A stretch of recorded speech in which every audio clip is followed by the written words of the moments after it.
Hi, I'm Meshal Malik and you're watching Indus Special. Now, a large amount of literature is dedicated to understanding how important competition has been for the evolution of humans and human societies. And there is no doubt that competition is at some point necessary. But also, too much competition, which causes stress and the fear of failure, can be damaging. On today's show, we go back to the basics and try to understand how parents and teachers should help children develop a healthy relationship with competition. In other words, how should children and young adults be prepared for the competitive world while making sure they aren't dragged down with constant comparisons and rivalries? We welcome our guests to help us explore this topic today. Joining us for this discussion is Geetanjali Kumar, counseling psychologist, joining us from Delhi. Also joining us is Kiran Khan, who is an Olympic swimmer and one of the first international female swimmers for Pakistan. She joins us from Lahore. Thank you both for joining us and welcome to the show. Ms. Kumar, I'd like to begin with you. Now, before we jump to trying to understand how a healthy relationship with competition can be built for children, let's try to differentiate what toxic competition is and what healthy competition is. What do you think the difference is between the two? A competition, a feeling which helps me progress, which helps me grow, a feeling which helps me do better is healthy. A feeling which makes me feel fearful, a feeling which leads to greater insecurity, a feeling which leads to self-doubt is a toxic competition. So we'll have to understand both the terms with the feelings attached to that word. Right. And can in children who are very young, who are just starting to understand their emotions, who are just starting to learn what love means, what hate means, what fear means, can they mix the two forms of competition together? In a way, when a child is growing, when the child is made to understand or first of all experience a feeling, the child may not be very clear with the feeling initially, but as the feeling settles in and as the feeling manifests in the person, feeling is an outcome of an experience. So the experience will manifest itself in a feeling. And if the feeling is, I feel sad after it, I feel bad after this, I don't like it, definitely the child will have a clarity. The way my mother asked me, how did I do my test? Have I got a star or not? It scares me. Right. I don't want to take a test. Ms. Kumar, you're telling us how a child gains clarity about their emotions after a certain time. And I want to get back to that and understand the process a little more. But before that, I want to bring Kiran into the conversation and talk to her about how her experience has been. Now, Kiran, you have been a professional swimmer, and I'm assuming you started off from a very early age. How did that sense of competition develop within you, and how do you think it pushed you? Thank you so much for having me. The first thing is I was introduced to water at a very early age, and I was introduced to swimming competition at a very young age. And for me, it was just taking part in a competition. And my parents always taught me, whether you win or you lose, you have to do a competition. Either way, I have to learn how to lose or what are the feelings when I win. So I never had a doubt whether I'm going to win or whether I'm going to lose. But yes, there is a little fear that how well I'm going to do. Will I be able to do well? But I was never had any doubt in my training. When I train well, I know I will do well. And competition is, whether you win or you lose, one has to win, one has to lose. And you need to understand, like you parents teach us at a very early age, that you have to share. So you have to share the victory stand with one time you lose, the other time the other person wins. So you need to balance it out. You cannot always win. Right. And you cannot lose. So you need to learn how to grow up with that. Create a balance of it. Now, Kiran, you talk about that balance. I wonder, when you're talking about professional sports and you're talking about doing it with your academics and your studies, how difficult was it to manage the pressure of doing well in something like swimming, but also trying to manage your studies? And how were you able to manage the pressure, and how did your parents play a role in it? My parents never forced me to have to be best at both. They always taught me that you can pass with good grades. I know I was never an A-star student. I was never a brilliant student. I wouldn't say that. I was a good student in my school. My teachers have really helped me. I have always passed my exam. I have always secured good marks in my exams. I was good at one thing. I was not excellent at the other thing. My parents never said that if you're good at swimming, you have to be good at swimming. Studies was never a burden on me. And my school was very helpful during my competition time, during my training time. They always send up my homework to me first. I think it also depends how the school treats you as well. So I think my school has been very generous, and I thank them that I was never forced into studies, that I have to be good at this, I have to be good at that. I'm good at something and I'm learning from it. My grades doesn't matter when it comes to swimming. So is never this compulsion, or there was never this forcefulness put on you to be good at everything that you were involved in. It was to try your best, but also your focus or your passion, wherever it lied, to excel at that. Ms. Kumar, I want to go back to something that Kiran mentioned here, and I think it's worth talking about. She talked about that her parents taught her and they helped her learn how to win and how to lose.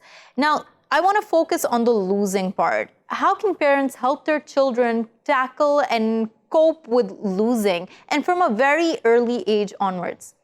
I think I'll agree with what Kiran has said, that it is very important lesson in life that children are taught how to accept a loss, how to accept a failure, how to accept a disappointment in life. All these words go hand in hand. So the young child, a very little child who goes in the park to play, he has a small ball, and the other child who comes to play with him has got a bigger ball. So that's one shade of a disappointment.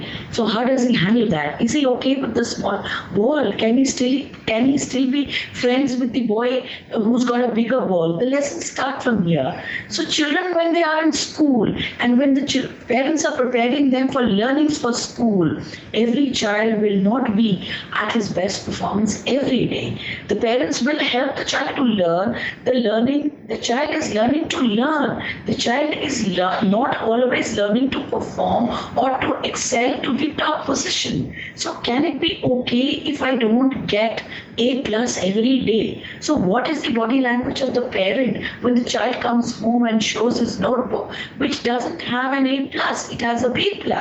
So the reactions of the parent, the way the parent look at the notebook, and the way the parent encourage the child, oh, okay, today it's a B+, so where have we gone wrong? Can we learn from our mistakes? That's how the child gradually learns to take his failures, or the second or the third position, or no position for that matter, in a stride.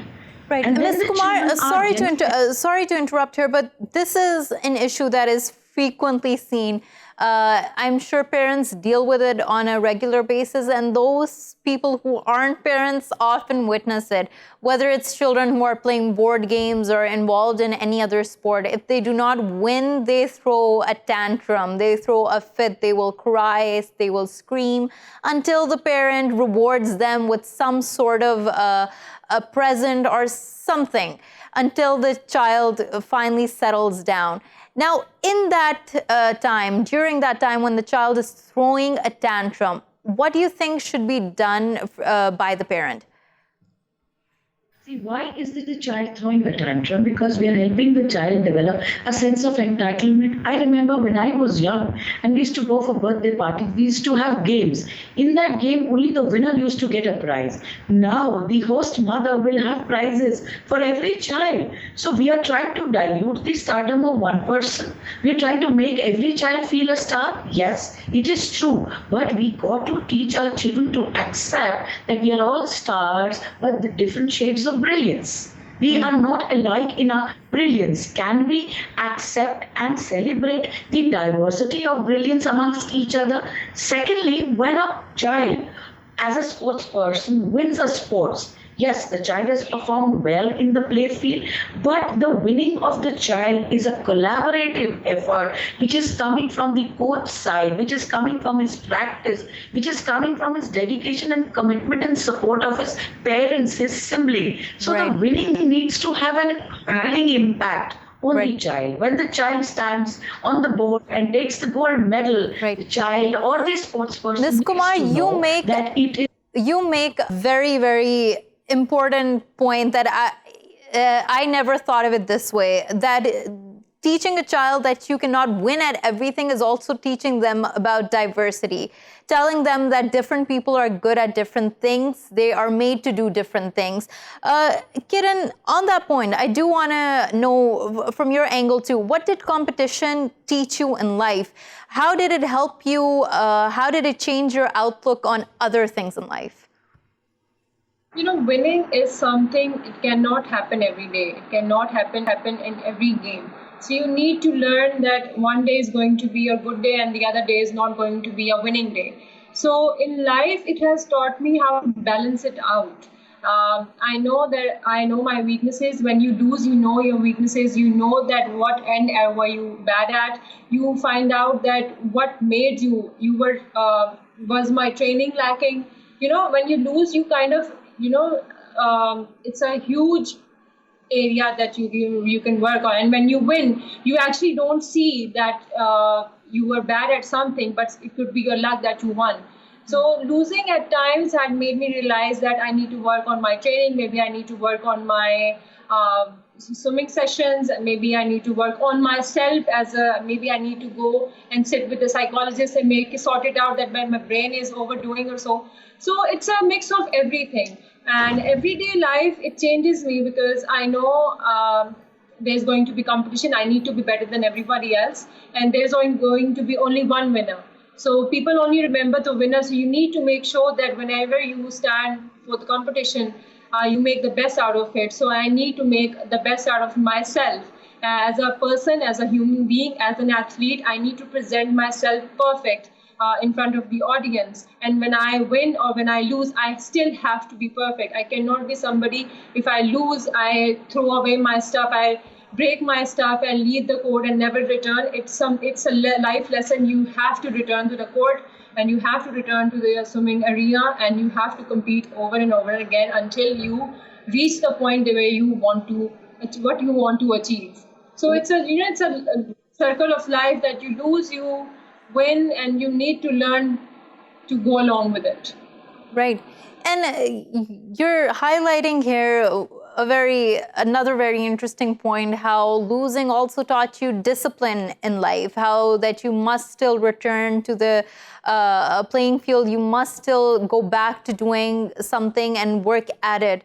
Now, in all the times when you were demotivated after losing, and everyone is, what did you do then? Because competition, and it is increasingly so becoming more ubiquitous in our daily lives. We're seeing it all around ourselves. And we are also seeing depression rates rise amongst teenagers who are in schooling systems and colleges. But I think this would be a valuable lesson for young people to learn. What can they do to cope with failure and losing? I have had my ups and downs. I have been at a mental breakdown as well. I have had my emotional breakdown as well. But that did not lead me to quit on my sports. That did not lead me to quit on something that I love, which I started. Nowadays, I see people are committing suicide. Very young students are committing suicide over the fact that they did not get good grades. It will not happen to you every day. I think the society needs to change. The mindset needs to change. I think the parents need to change their parenting method, that they should stop forcing the kid to be somebody else. If somebody gets, parents have created this competition for the students, for the athletes. That person next to you should not win from you. You should be the only winner in the pool. I think they need to teach their kids how to lose and how to win, what happens when they lose, what happens when they win. So we are just creating, like ma'am said, that today we are saying everybody is a winner. So nobody actually knows how it feels when you lose, how it feels when something is what you want to achieve is not achieved by you. And it's not always the competition that disheartens you. It's also the voices you hear around you who are most discouraging at times. It's not the competition that discourages you, it's the people around you who discourages you. They make sure that you quit on your sports, that you should not do it, it's your age, you should not swim anymore, you should get married, and this and those, how society works around us. So you need to find your own path. You need to focus on yourself. I'm focusing on myself. After 2 years of my marriage, I'm still competing, I'm still swimming. People are constantly mocking me and they are taunting around me, but I'm focused. I know I have seen a psychologist. I know how to make it, how things to make it them work. I think it's not a disease that I have. If I go to a psychologist, if I go to a doctor and talk about something that I am feeling constantly around me, obviously things are not going to be the same every day. And more power to you for that. And this is where I want to go back to Ms. Kumar, talk to her about this. In the world, of course, this happens all across the world. People have to deal with the external pressure of failing or losing at something. But of course, in Southeast Asia, the way our society, the way our communities are so tightly knit, the pressure often is 10 times more than other societies. In all of this, what do you think needs to happen at a larger societal level? Change. What do you think needs to change? See, first of all, what I feel is that the person within me needs to be settled and at peace at myself.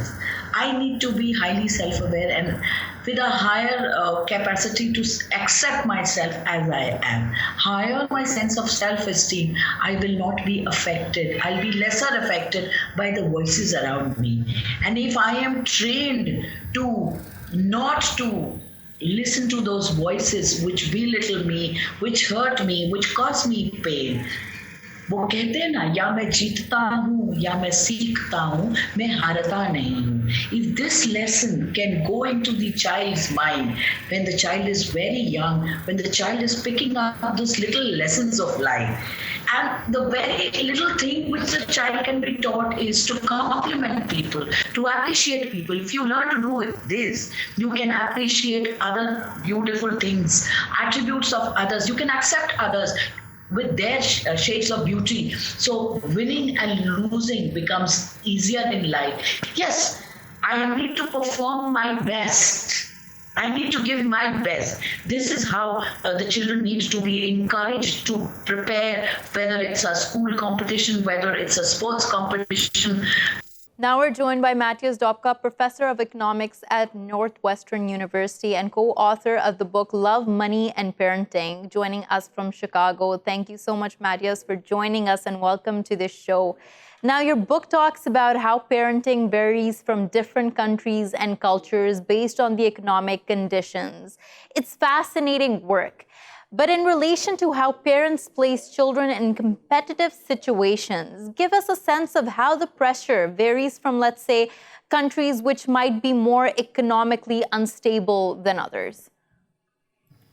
So what we are arguing is that parents respond to the environment that they face, that they try to prepare children for the life that they're going to expect, and so that they respond to how much competition is called for in the environment that they face. So what we notice in the data is that in countries where there's high inequality, where there's a large gap between the rich and the poor, where essentially the winners get all, it is important for the kids to do well in competitive situations, and therefore parents push them more to compete.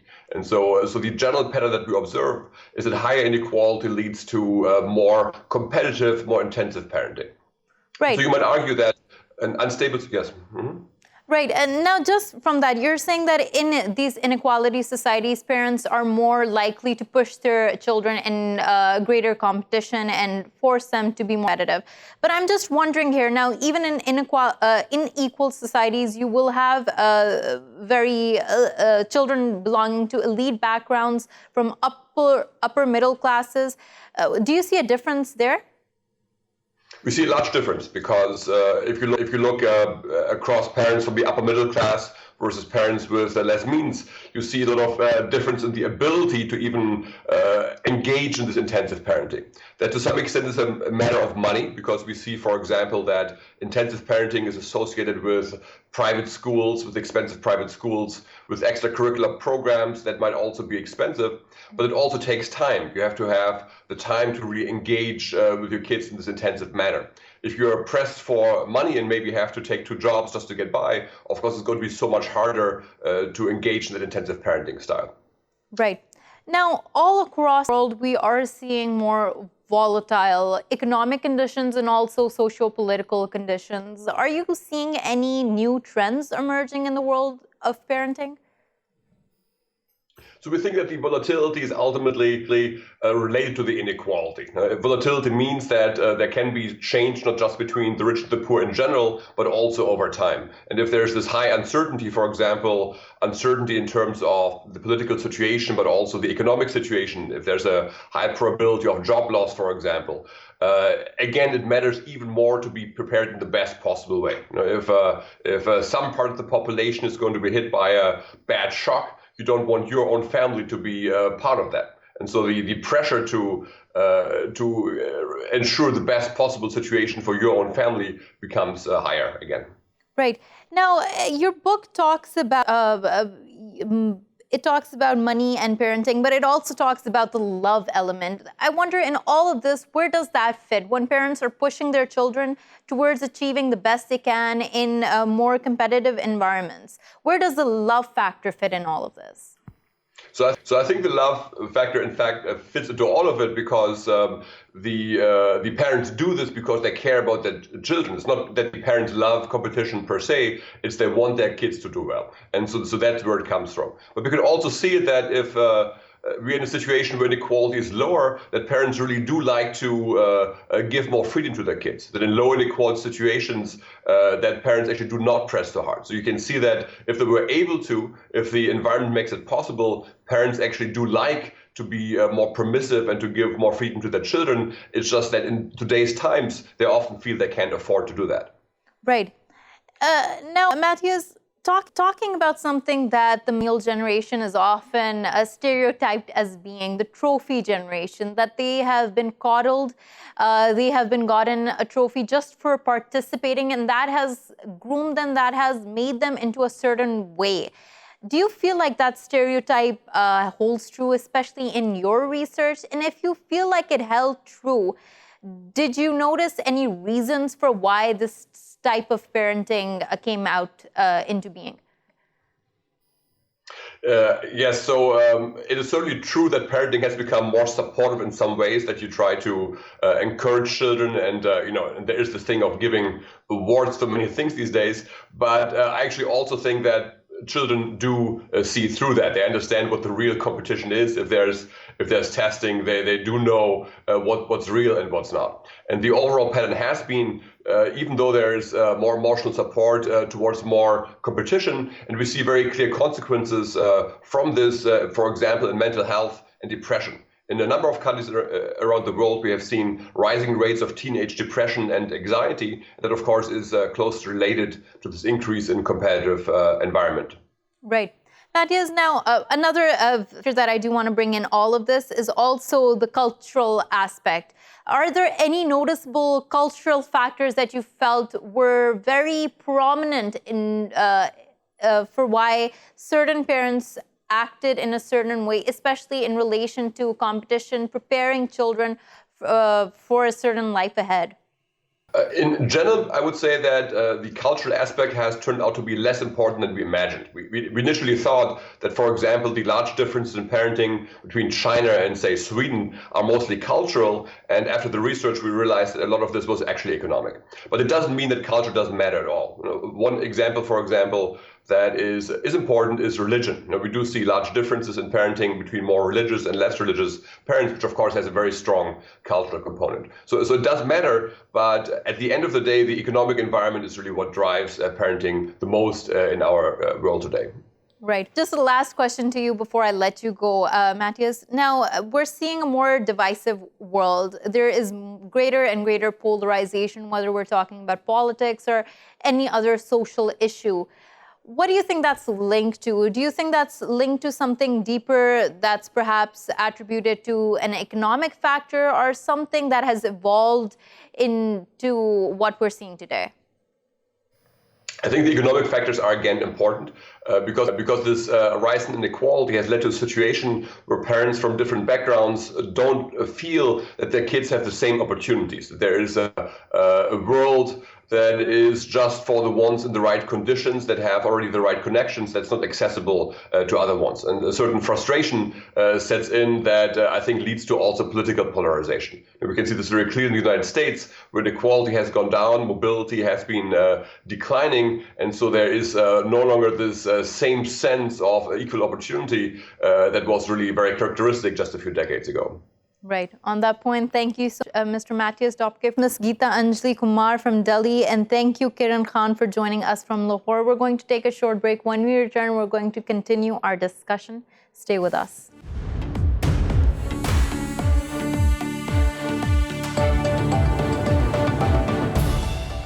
Welcome back to the show as we discuss how can children develop a healthy relationship with competition and what role can teachers and parents play while helping children do so. Joining us now is Anum Fawad, who has been teaching the foundation stage for the past 6 years and is also the mother of 2 daughters. She joins us from Dubai. Also joining us is Aleksandra Djuric, who's a psychotherapist, joining us from Belgrade. Thank you both for joining us and welcome to the show. Now, Anum, let me begin with you. What role do you feel like teachers play in the process of helping children understand the role of competition, not just at an early age, but also developing an ethic which will continue to exist with them throughout the rest of their lives? Hi. So, well, basically, first of all, I'm not really sure how it's working in Pakistan at the moment, because when I was a child, it was completely different. Now, how it works here in the rest of the world now, things are changing, it's evolving, and obviously teachers now are kind of understanding that it's not only about competition, and there has to be a balance that we need to teach the children. Like, there is a balance between competition and cooperation. So basically, when you talk to a child, let's say if you take a preschooler, they don't know what competition is. It is what we are telling them what competition is. For them, it's a blank slate. And if I'm going to go and tell them that, you need to win or you need to do this in order for me to reward you with this, I am setting the guidelines wrong from the beginning. Because I am telling them that if you do something good, you will get rewarded for it. This is not how you will provide the society with mature, responsible adults. If you really want to have responsible, mature, kind people in the world, then you do need to teach them about competition, but in a healthier way, in a much more cooperative way. So kind of strike the balance between cooperation and competition in a way that they know when do they need to compete, why are they competing, because obviously competition is necessary at the end of the day. It is a tough world, but then they need to be kind first rather than just being competitive. Anum, now, just on this, I just want to talk a little more about how the academic world is becoming more competitive. Now, in all of this, do you feel like there needs to be a way that marks are the way that we grade children's exams, that needs to change, the way standardized tests work, that needs to change? Because all of that also puts a lot of pressure on children and also gets them into the stream of competing. Well, yes. Again, it varies from place to place. So, for example, like I teach over here, one of my daughters is in ESO, and they do not have exams over here. So all they do is their GL assessments, and frankly speaking, like I wouldn't even know whether my daughter has, like, what position she has scored in her school, and it is one of the most outstanding schools in Dubai so far. And but then they are not really having tests like I remember when I was a child they used to have, and we would be running after getting the first position or the second position, and the marks would matter so much, and that just does not put pressure on the children, actually does put pressure on the parents as well. And that is why they end up with techniques like rewarding children with things that if you do this, or if you get this many marks, I'll reward you with this. So basically, I feel it is already changing, but yeah, we still have a long way to go, because though it's changing in many parts of the world, it's still there in the back of our head. Like, even as a mother, although I'm a teacher for like 6 years and now this is my 7th year, even for me, I'd be wondering, oh, is my daughter doing really well? So, there is a whole shift of thinking that needs to happen, first of all, and we all need to kind of calm down. Every child is made for something different. First of all, we need to understand that every child cannot, of course, be the best at maths or physics. Anum, stay with me on that. I want to bring Aleksandra into the conversation and talk to her about this. Every child is different. Some children have more of a competitive streak than others. How can parents identify that? And how can parents find the balance between pushing their children just enough, but not pushing their children too hard, which brings them to the brink of being overstressed, being overworked, and frankly, being very, very depressed or not finding a meaning in what they're doing? Yes, it's important to say that parents often unconsciously project their own unfilled ambition toward the children. So they don't put in process their own child capacity, character, intelligence, personal capacity and wishes.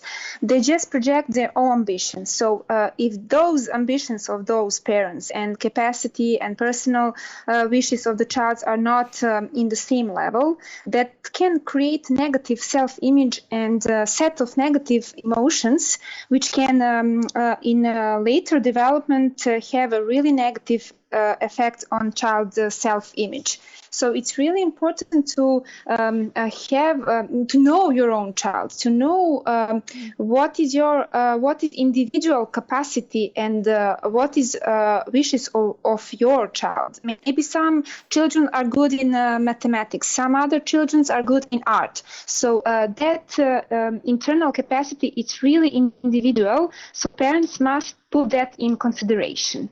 So they don't put pressure on the children towards society. Some culture are more competitive, some culture are more cooperative, some culture value more mathematics, some other cultures value more, art. And if Aleksandra, sorry, but you mentioned here something that I think that that's an important thing to go back to, which was that some parents project what they wanted in their own life onto their own children.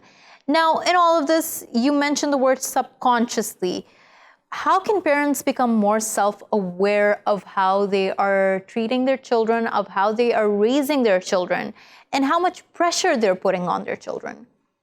Yes, that is really important.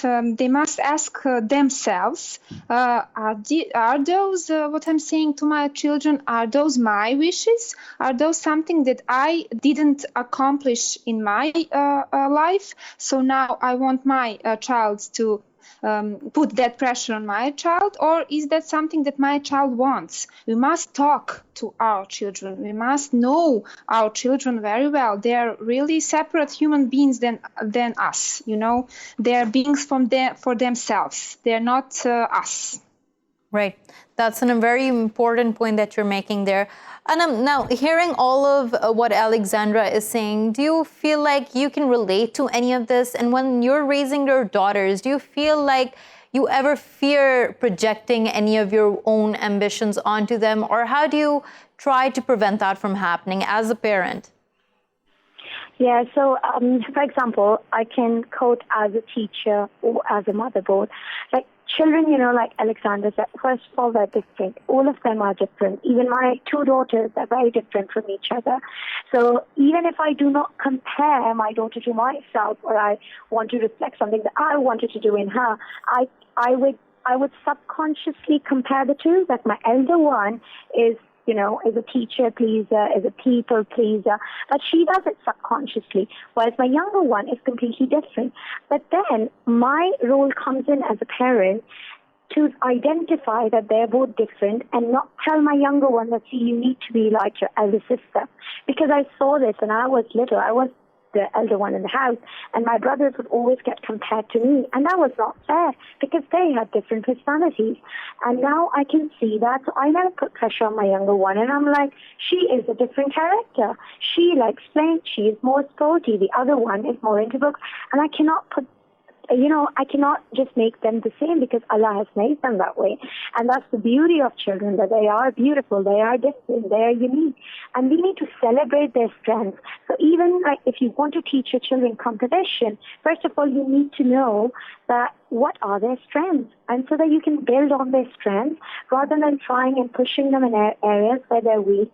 Plus, like Aleksandra said, you need to talk to your children. Like for me, I would talk to my daughter.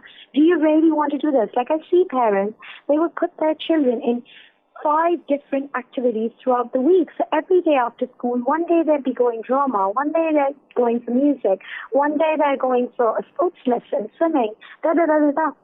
That is a child. He needs to have free play time. He needs to explore his imagination. And we are killing that because we want them to do everything and we want them to be the best at everything. Right. Which is not possible. So with my daughters, I would always ask them, but see, choose any 1 or 2 things that you really want to do. I don't want to push you. So she does that. They just do what they want to do. Like one of them does drama, one of them does ballet. Anum, you're making this a very interesting point of how both of your daughters are very different and how one of your daughters subconsciously is a teacher pleaser, people pleaser. And it's a very interesting point because it brings to my mind something that children often complain about. And this is what I'm going to talk to Aleksandra about. Aleksandra, often parents, and I was talking about self-awareness with you earlier, and this links to that. How can parents also be self-aware of the fact when they are perhaps favoring one child over the other? Yes, that is very difficult for parents because they are not aware of their behavior. So in our country, we have different kinds of schools for parenting. We have some educational practice that they can hear about this knowledge because this subconscious material, it's very hard to realize when you don't have a material, you don't read something about that and you are not conscious about your behavior. So you really must, teach yourself about psychology and something like that. So you can be aware of your own motivation when children upbringing is in matter. Right. And that is an important thing you're mentioning here. So in all of this, Aleksandra, just before we wrap up, one last question to you. We've been talking about how parents can become more self-aware, the value of competition. I do want to ask you, now, when we're talking about how everything is coming together and the world is becoming more competitive, children should be prepared for it.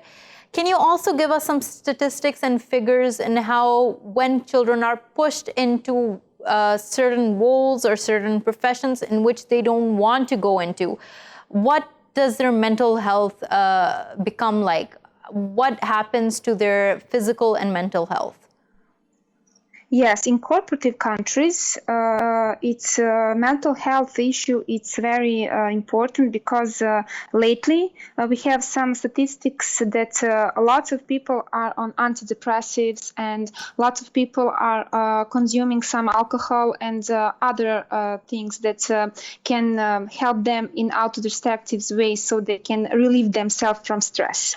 So those children later ages, they don't know how to put up all those stress in healthy way. All those years, they are preparing themselves for competition. They're preparing themselves for cooperative world, but they don't have healthy emotional boundaries. They do not know how to protect themselves. They do not know how to protect themselves in communication. They put so much pressure on them. They want to be perfect. They want to work very hard.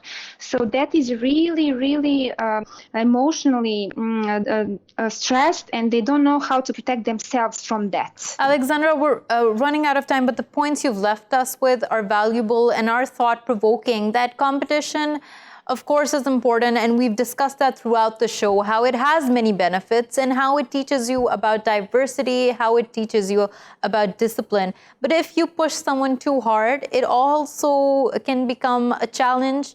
It also can impact their mental health adversely, and that is something that people all around you need to be careful of, especially parents and teachers. On that note, I think everyone needs to be more cognizant of their role in someone else's life. Thank you so much for joining us, Anum Fawad from Dubai and Aleksandra Djuric from Belgrade. Thank you for watching Indus Special. We will see you again next time with more stories. Till then, goodbye and take care.